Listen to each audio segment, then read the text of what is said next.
ਹਿਸਾਬ ਲਾਣੇ ਕੁਛ ਨਹੀਂ ਸਾਜ ਲੱਗਦਾ ਪੂਰਾ ਹਿਸਾਬ ਲਾ ਆਹ ਲੇਕਿਨ ਲੱਗਦਾ ਨਹੀਂ ਪਿਆ ਫਿਲਹਾਲ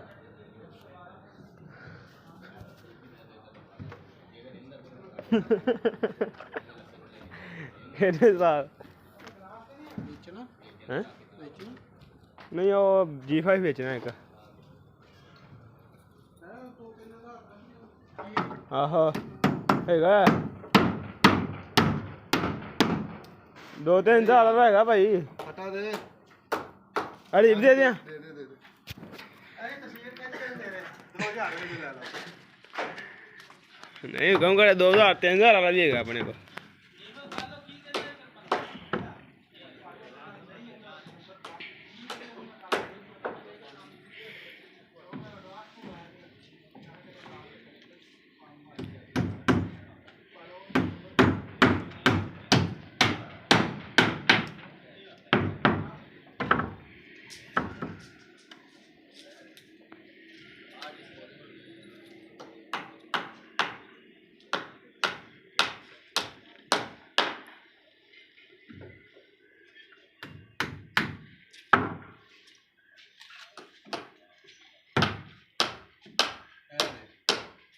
ਚੱਲ ਕੱਢ ਦੇ ਨੂੰ ਬਾੜ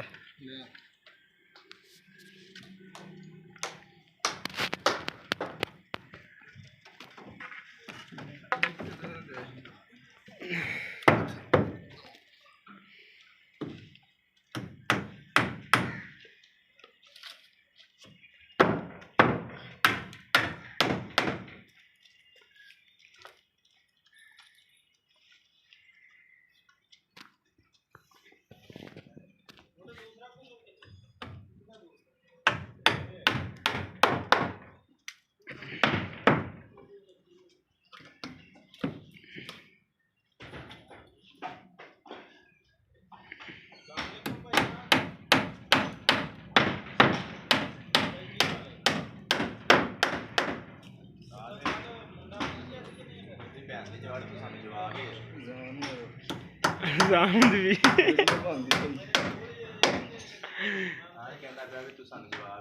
ਯਾਰ ਕੀ ਹੈ ਕੀ ਹੈ ਜਾ ਚਾਹ ਲੈ ਯਾਰ ਸਮਾਨ ਭਾਈ ਪੈਸੇ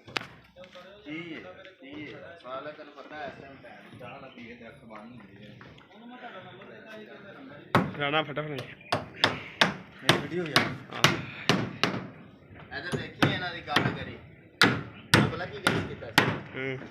ਉਹ ਗੱਡੀ ਹੈ ਨਾ ਜਿਹੜੀ ਨਾਲ ਦੀ ਭੈਣ ਦੀ ਕਿੰਨੇ ਕਿੱਲ 3600 ਕਿੱਲ ਲਾਇਆ ਤੇ ਫਿਰ ਗੱਡੀ ਲਈ ਉਹ ਮੈਂ ਫੱਟਾ ਪੁੱਟ ਦਿੱਤਾ ਸੀ ਅੱਛਾ ਹੈ ਮੈਂ ਕਿਹਾ ਇੱਥੋਂ ਥੱਲੋਂ ਲੱਭਾ ਪਾ ਕੇ ਥੱਲੇ ਲੈ ਜਾਣਗੇ ਲੰਮਾ ਫੱਟਾ ਪਾ ਦੇਣਗੇ ਆ ਚਾਬੀਆਂ ਸਿੱਧੀਆਂ ਉਹਦੇ ਤੇ ਚੜ ਜਾਣਗੇ ਉਹਨਾਂ ਨੇ ਕੱਲੀ ਗੱਡੀ ਲਾਤੀ ਉਹ ਵੀ ਭੈਣ ਜੋ ਕੰਮ ਵਿੱਚ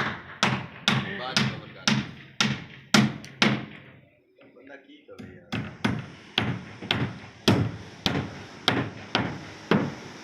ਯਾਰ ਯਾਰ ਕਿੰਨੇ ਨੂੰ ਕਹਿੰਦਾ